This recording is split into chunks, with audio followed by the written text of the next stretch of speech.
Sunu Presse, à la présentation Aïcha Toupam. Sunu Presse vous est offert par le Grand Carnaval de Dakar. Bonjour, les pensions de retraite des enseignants des universités, l'enquête sur les conventions de l'ancien régime et les cabinets français et l'affaire des chiffres du port de Dakar, entre autres sujets, sont mis en exergue par les quotidiens reçus ce matin. Le décret retrouvé et signé, lit-on dans le journal Le Quotidien, revenant sur la pension de retraite des enseignants du supérieur. Le journal Sud Quotidien abonde dans ce même siège et met à sa une l'État à l'âge du lest, parlant du vent de décrispation dans la crise des universités. Un vent de décrispation semble souffler dans le bras de fer qui oppose depuis les enseignants du supérieur et le pouvoir public. Le SAES annonce la signature par l'État le 7 mars 2025 du décret pour la réversion des pensions de retraite à des ayants cause, point d'orgue de sa plateforme revendicative. L'État signe, le SAES applaudit, lit-on dans le quotidien national Le Soleil. Revenons sur la nouvelle version du décret sur les pensions de retraite des enseignants du supérieur.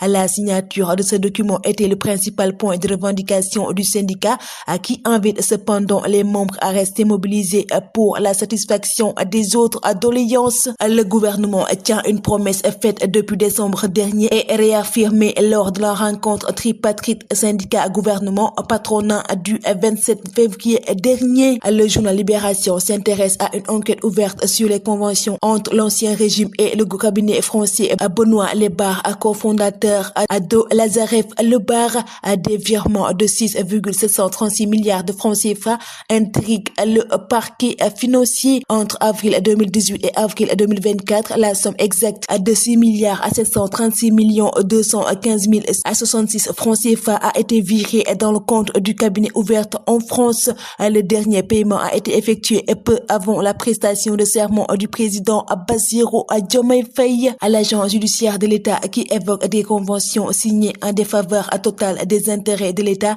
et des soupçons de blanchissement s'y constitués en partie civile. À coup de filet foudroyant de l'Orcotis, lit-on dans le journal L'Observateur. Revenant sur l'opération menée entre Dakar et Ziguinchor et Tafa Amada de l'écurie Grand Médine Mbolo, à qui tombe le lutteur après avoir tenté d'échapper à la police en fuyant et interpellé dans une gargote. Amanou, capot du trafic en banlieue, et 3 de ses lieutenants capturés lors d'un assaut à Gambao. 5 autres trafiquants arrêtés. À Mampalago, saisis d'un véhicule de transport de pain et des motos utilisées par le gang pour convoyer la drogue. Le journal Tribune traite dans ses colonnes de la plateforme Nailer qui demande des éclaircissements sur la commission de l'enquête. Selon lui, les députés sont attendus sur l'affaire ONAS, Azer, le port et l'Arcelor. Selon le journal, la vérité est toujours attendue sur ces dossiers. La vérité des chiffres, lit-on dans le journal Enquête. Revenant sur le fact-check dans divergence entre l'ANSD et le PAD.